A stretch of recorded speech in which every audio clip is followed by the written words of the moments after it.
احد المسؤولين في الترجي التونسي تواصل مع احد الاصدقاء في صن داونز، قال له: يا معلومه موسيماني فعلا هيدرب الاهلي؟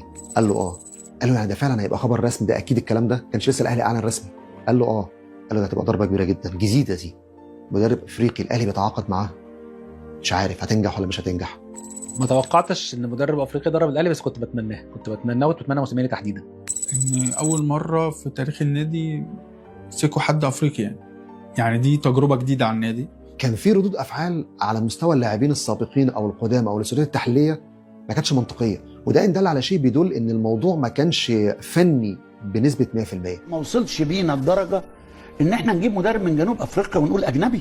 دايما الاهلي بيدربوا مدربين اوروبيين اذا ما كانش مدرب مصري، وقتها اتقال اروى بارينا، محمد يوسف بشكل مؤقت لغايه لما يخلص بطوله افريقيا، فما حدش كان متخيل ان ممكن يكون مدرب افريقي بيتسو موسيماني. قرار جريء جدا، لان انت عايز حد عارف كويس قوي هو رايح يعمل ايه، هو رايح يلاعب مين، مش محتاج وقت ان هو يخاطر.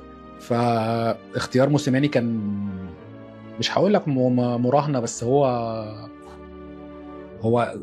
جرأة كبيرة قوي، ورهان تقيل، بس أقرب للنجاح. يعني هو كان الرهان نفسه كان أقرب للنجاح.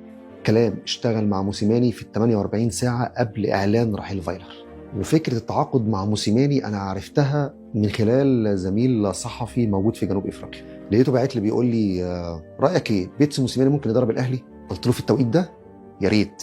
قال لي: غريبة، أنا كنت متوقع تقول لي حاجة تانية. قال لي: هتقول له مدرب أوروبي؟ قلت له: لا، احنا عندنا ماتش مع الوداد كمان اسبوعين، واحسن واحد في افريقيا لاعب الوداد هو موسيماني.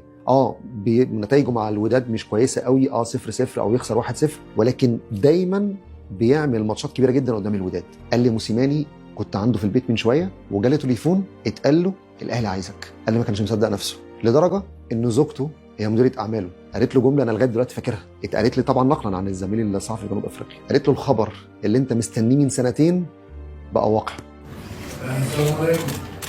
فتوقيت المرحله دي كان لازم فعلا موسيماني، فكان اختيار برضه رائع جدا من كابتن خطيب ولجنه الكوره في التوقيت ده. اكتر واحد على درايه، يعني عندك مباراه بعد 20 يوم ولا حاجه، فانت بتتكلم في عدد ايام قليل جدا، هتجيب حد لسه هيعرف الفرقه ويتعامل معاها، وبعدين يعرف الفرقه الخصم ده المفروض يعرف فرقته الاول. فكان اختيار موفق جدا يعني. وكمان موسيماني مدرب عبقري في الماتشات الكبيره.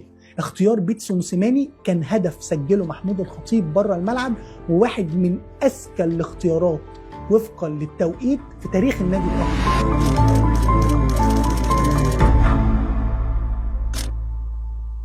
الشغف كلمة حلوة تقدر توصف بيها أي حد متحمس، وهو ده اللي بيفرق ما بين حد بيعمل شغله عادي وما بين حد بيعمله بشغف. موسيماني عمل رحلة مكوكية من جنوب أفريقيا لحد مختار التتش، وتحس إن الحماس في عينه كان نازل من أول ثانية عايز يشتغل.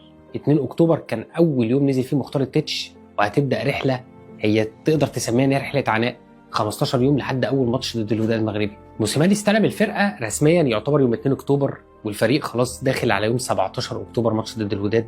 جمهور الأهلي في آخر وقت مع فايلر كان في حالة إحباط عامة، لا الراجل مركز ولا أنت قادر تشوف حجم اللعيبة. مع وجود موسيماني تحس إن في حاجات شقلبت، حماس، تخطيط، فكر، تركيز جامد قوي في التمرين، تحس ان روح اللعيبه اختلفت تماما. وكنا كلنا قادرين نشوف ده حتى في اللقطات اللي بتجيبها السوشيال ميديا الاهلي، في كده جو ايجابي في التمرين وحماس، واللعيبه كلها روحها اختلفت تماما.